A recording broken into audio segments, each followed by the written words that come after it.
Yeah, and thanks to all of you for pulling yourselves away from the dessert break. Appreciate you being here. So as Tom mentioned, I work at Cisco. I'm part of our DevNet team. And what that team does is we really engage with developers outside of Cisco to help them understand the APIs that our platforms and products offer and how they can build on top of those to create their own solutions and integrate, with those products and platforms. And within that kind of broad team, I focus primarily on things related to open source and to standards. So areas where Cisco is contributing significantly to standards or to open source projects, and then using them within our products and solutions, or adding support for those standards into our products and solutions. Those subjects are both very near and dear to my heart, and I guess what I've seen in my use with them is that it's often very valuable to use the two in combination, and they can really benefit each other. And that's what I'm here to share with you, some thoughts on that today. Okay, so first of all, why standards? And how many of you are network operators? Okay, so that's what I figured, so good. So you probably already have a fair appreciation for standards, right? Standards hopefully are making your life easier. You really demand that of vendors, right? Because you want to be able to mix and match equipment from different vendors. You don't want to get locked into any one vendor. So these things this has been very important to you all along, and you've kind of demanded it. And then for vendors, they've participated in these standards organizations and efforts willingly because it opens up the markets to them. And it's also good for them because oftentimes they'll go into a situation where it's important for their equipment to work with that of a partner or even a competitor because there's mixed equipment in there. And so it really helps with interoperability, which is helpful to them as well. So then why open source? And I think especially in the networking area, open source has become important maybe more recently. More like in the last 3 to 5 years, with a lot of very important open source networking projects coming about. And so much so that now you're really demanding that vendors have a story around open source. And so that's really, you're leading the way there too, because it's important to you. If a vendor wants to be able to just have a seat at the table to talk with you about a solution, it's important that they know what's available in the open source area, because even though the whole solution won't be built necessarily on top of open source, there could be parts of it that are. And they need to be knowledgeable, and they need to be active in those areas for you to really have confidence to go with them. Open source can be used in different ways. And so one way I say is being used defensively. And what do I mean by that? If you take an industry that has been based on standards, and we have all these powerful and well-adopted and used networking standards, then adding support for those same standards into emerging open source projects is very valuable, right? Because then it ensures that your equipment that supports these standards can therefore interoperate well with these new open source based offerings. Open source can also be used more offensively. And what I mean here is, let's say there's an area where you don't really have a strong product offering, a competitor perhaps does. You could go in and come up with an open source offering, contribute to that, and sort of change the playing field so that you commoditize what was being done by that product offering, and now there's an open source alternative that does it pretty well. And so you can shift the game away to something that's more in your strengths. So now jumping back to the standards, and what I have up here is sort of the some thoughts about the traditional standards process. It has worked quite well, but there are some problems with it. First of all, even in the good case, it usually takes on order of years for a standard from start to finish to get defined. And then once it is defined, then there's time to implement it in your products. And then just because two different or different vendors implemented this standard, as you probably all know, it doesn't necessarily mean it's going to work, interoperate well, right? And why is that? Well, I mean, standards are complex, implementations are complex. There's ambiguities in the standards. Companies implement different subsets of those. So it takes even more time then for interoperability to really be achieved.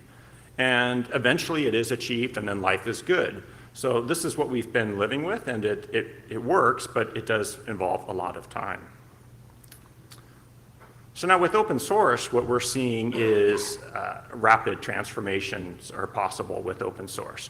Open source brings a speed and a collaborative spirit that really enables rapid change beyond the timescales that were possible with standards. And in some cases, what we're seeing is that an open source project will come out and get widely adopted and deployed and actually become a bit of a de facto standard even, while we're waiting for the regular standards to be defined. Whoops. Sorry, I went forward a bit too much. Okay.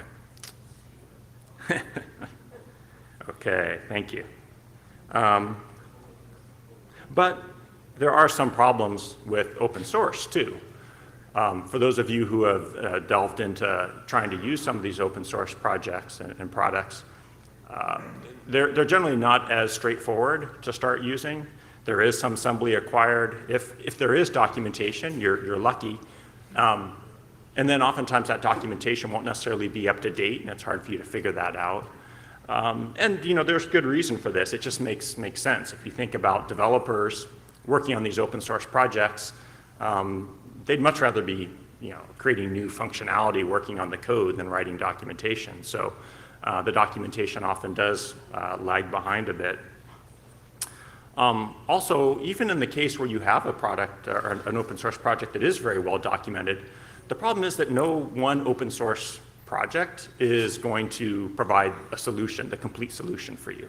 So what you're going to have to do is pick different projects and mix them together, and those projects weren't necessarily designed to work well together. So that could be really challenging for you or for our system integrator then that's trying to build a complete solution out of open source components. So one thing that could help there though is, if there were some common standards between, and then you could get the open source to work, have some shared commonality. But anyways, I'm getting ahead of myself. What I put up here, I don't want to go through every single category. Basically what I did was I looked at relative strengths and weaknesses of open source and of standards. And you could debate any of these, or some of them are more obvious than others. The speed and time to market, I don't think anyone would argue with that. It's quite obvious that open source is quicker to get going there. But if you look at accuracy, I think that's one that's a little bit more interesting to look at, because you typically think of standards as being very accurate, right? Because we spend a lot of time focusing on the details. And that's true, but open source, on the other hand, has the advantage of being iterative, right? So people are implementing, they're trying things out, they're finding bugs, they're going back and fixing them. So I'd say, there's really a trade-off there. Open source can be quite accurate as well. So if there's time at the end, I'd be happy to go through and kind of look at each of these in more detail and argue about the way I've categorized them. But in the interest of time, I think I'm going to move forward. But just hopefully it suffices to show that there's relative strengths of standards and relative strengths of open source and weaknesses of each too. So really we want to look for something more than just going entirely with one or entirely of other. And I think this combination of them is really the sweet spot. So then looking at that, what I'm advocating is combining open source with standards. And the idea being here, adding support for key standards into open source projects. To really look at coming up with reference implementations in open source that provide implementations of those standards as you're defining them. And a couple different ways that we've been going about doing that is through hackathons and interoperability events. So now one example where I think things are working out fairly well is I'm taking an example of an open source project, Open Daylight. How many of you are familiar with Open Daylight? Oh, great. Okay, so a lot of you. Open source SDN controller. I actually gave a talk on it at 2 NANOGs ago. And don't worry about not being able to read all the boxes there. That's not really the point. Suffice it to say that at the top, you basically have the northbound APIs that it supports. In the middle is all the different networking functionality. And then at the bottom, you have all these different plugins to speak different networking protocols to interface to a variety of different network components. Now, what I just lit up in green, those are, because I'm active in IETF, I just looked at IETF standards that are supported in Open Daylight. And so these components that are in green are ones that are directly related to support of IETF standards. And you could probably make more boxes green, but I think there's enough there to at least get my point across that there's a lot of IETF standards supported in Open Daylight. And that's what makes Open Daylight really good for working with not just new networks, but with legacy networks, especially if you look at the bottom at the various networking protocols that are supported by Open Daylight. The fact that it supports all of those makes it a lot easier for you to take it and use it in combination with your existing networks and with existing equipment from other vendors. So I mentioned IETF. Now I want to take a closer look at IETF.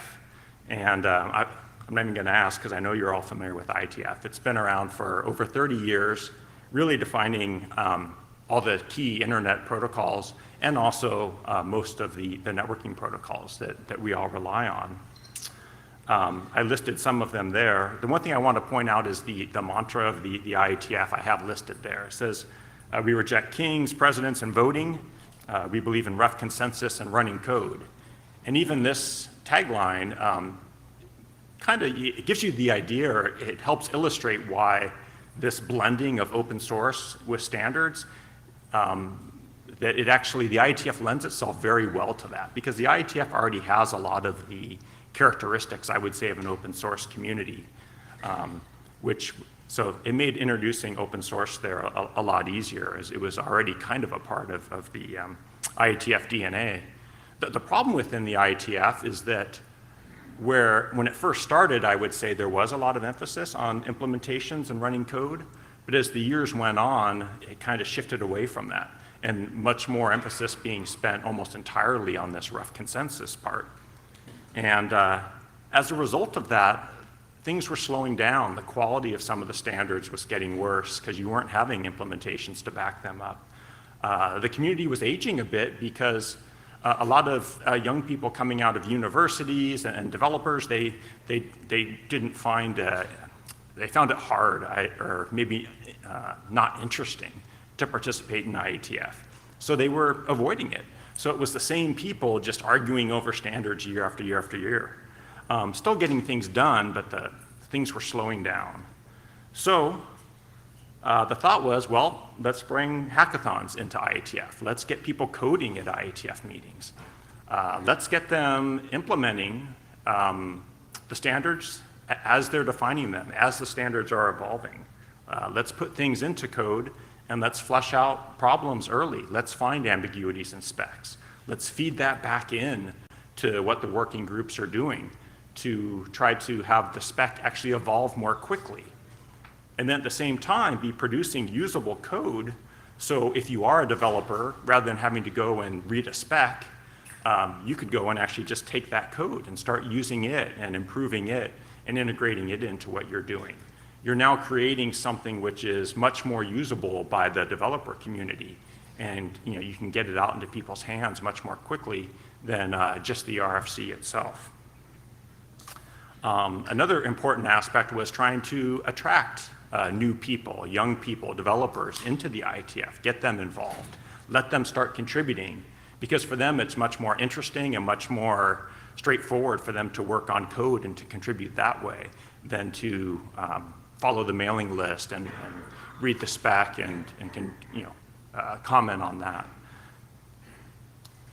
Also wanted to point out, because not all hackathons are the same, I think the one that was done here was also very friendly and collaborative, and certainly the IETF hackathons are very collaborative. It's about sharing information, coming together to work on common problems and to move the state of the standards forward. And so a big part of it is people from the IETF who know the standards very well, engaging with people from open source communities and working together very closely. So we have some friendly competition there, but it's really more of a collaborative team building event and moving things forward that way. The first hackathon was done back at IETF 92. It's a little over 3 years ago. And at the time, I thought it was great because I managed to get almost 50 people there. And I thought, wow, this is, I wasn't sure if I'd be able to do that. And the feedback from them was very positive. And kind of more people were getting interested in what we were doing as the hackathon went on. And then what was really important was that the participants in the hackathon took what they did and then brought that back into their working group sessions and provided some valuable input that way. So then what ended up happening was at the next IETF meeting, IETF 93, things really exploded. We had over 100 people participate that time. And at that point I knew, well, hey, we're on to something good here. This is really, there was a pent-up demand, and now the hackathon is kind of feeding that. And we were seeing great results in the working group sessions that happened afterwards. So we've continued to have it. It's now the hackathon's just a regular part of the IETF meeting. It happens the weekend before the IETF. And at this last one, we had over 250 people there. And when you think of the entire meeting only having maybe 1,000 to 1,200, that's a pretty large percentage of the people participating in the hackathon in one way or another. I also wanted to mention this, that we're using GitHub, not just for the hackathon, and that's what I'm illustrating here. We have a GitHub organization for the IETF, labeled IETF Hackathon. What that is just a place where we can host projects so that people can work on it together. But maybe the bigger shift here is the IETF even embracing GitHub in general, just because that's where the developers are. That's the way that they work on code. And so the IETF has always made all of its own tools, which has been really useful and served the IETF well, and has a great suite of tools.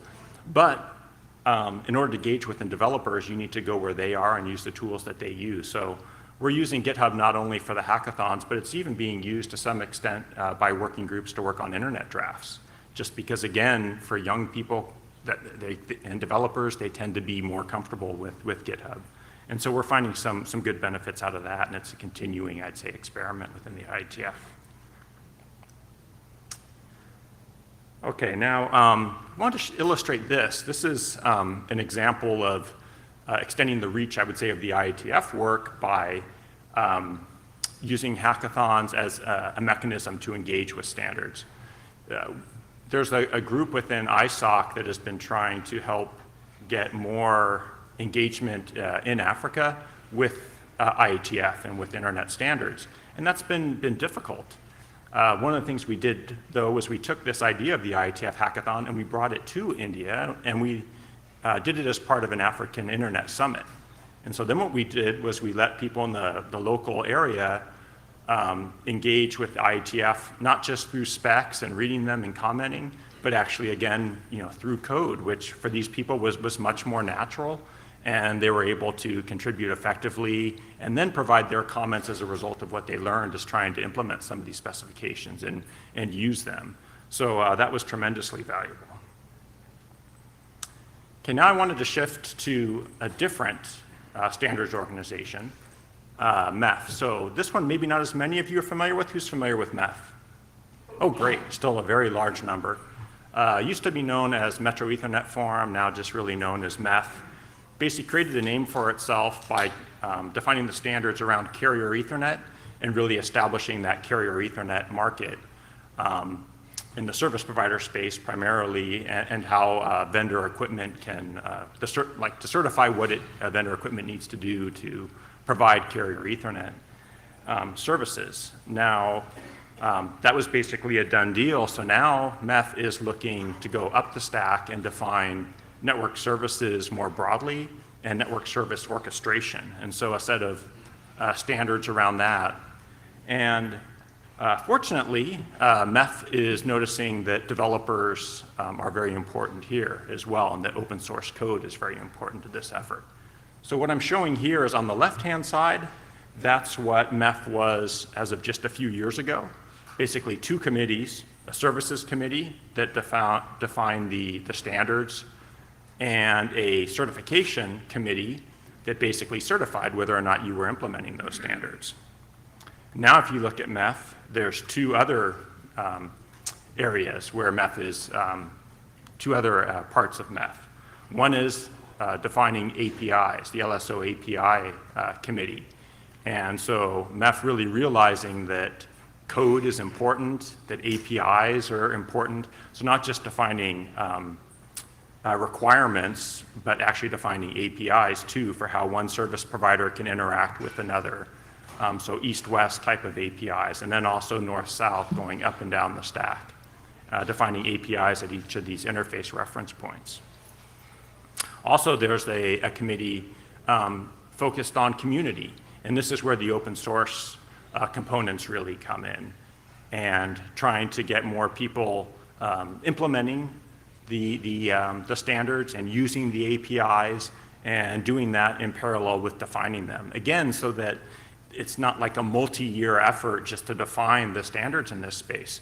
Rather, we start to implement them as we're defining them and start using them and then iteratively make them better. So then similarly, we brought the concept of a hackathon to MEF and did something there to try to flesh out, what we were doing in terms of standardizing interfaces there, to use these APIs and see if they're sufficient, see if they're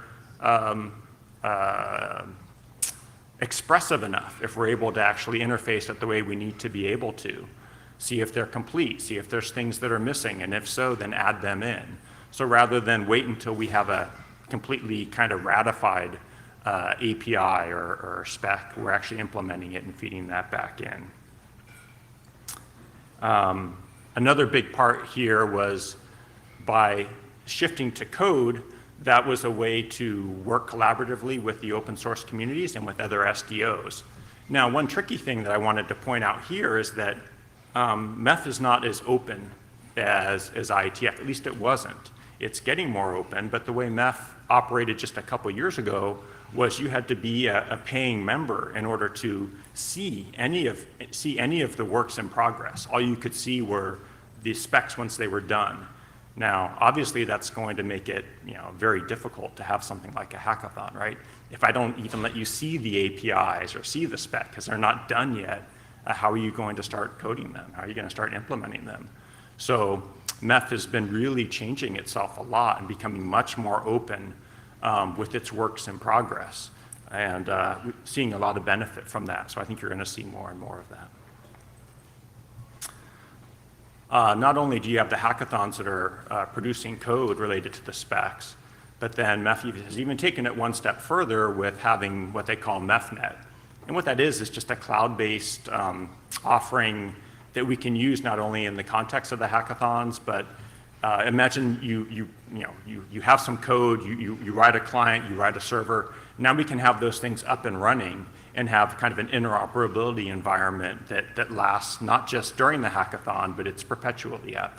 And so it just makes it easier for people from different companies and from different open source projects to come together and have a shared kind of network and a shared space where they can work on things together and then have them up and running day after day. So that's been very helpful for the iterative development.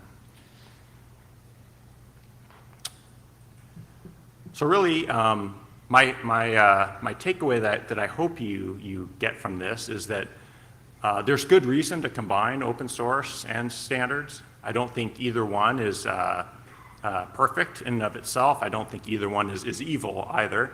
And by bringing the two together and using them in combination, I think you really bring benefit to both. By implementing the standards that are important to you and that you use all the time and getting those supported in open source projects, you make it much easier then to use those open source projects within solutions. And the great thing about open source is if there's something that's important to you and it's not implemented there, you can help influence getting it implemented. if you're not a developer yourself, maybe there's someone at your company or someone you can work with to get that added. The other thing is, from the open source community, it's very important for them to support these standards as well, because then it makes the open source networking products that they're working on much more usable by all of you. So it's really a win-win. And what we're trying to do here is to have each community see the value of each other and to take advantage of that. So with the time I have left, I'd be happy to answer any questions.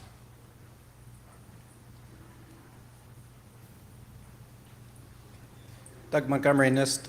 I was wondering where you would characterize open daylight on the documentation spectrum. So open daylight on the documentation spectrum, getting better. Actually, there's a lot going on within open daylight within the documentation team to make it a couple things. One is to have more sort of uniformity from one, kind of from one project, one component of open daylight to the next. So kind of sharing the same sort of templates, the same way of doing things. The other thing is making it easier for people to contribute to the documentation, even if they aren't a developer. For example, it's a little bit difficult to get an environment in which you can build open daylight yourself. It's hard to figure out how to use all the tools and processes. So what the open daylight community is doing is to make a different path for contributing to docs than contributing to the code. So it's a little bit more straightforward for a non-developer to actually contribute to the docs. So maybe a way to promote the synergy is to think about, producing things that look like informational drafts about API standards. Because certainly we're trying to prototype some IETF protocols in open daylight and are continuously frustrated by the API evolution of open daylight, which seems reasonably opaque to an average user. I don't know if there's an insiders club that somehow tracks that, but well, version to version of open daylight, seems like a brutal API transition to us. Okay, specific APIs in it, or because like a lot of the APIs that Open Daylight offers are based on Yang models. So to the extent that the Yang models are evolving, its APIs will be evolving, but it sounds like you're referring to different APIs.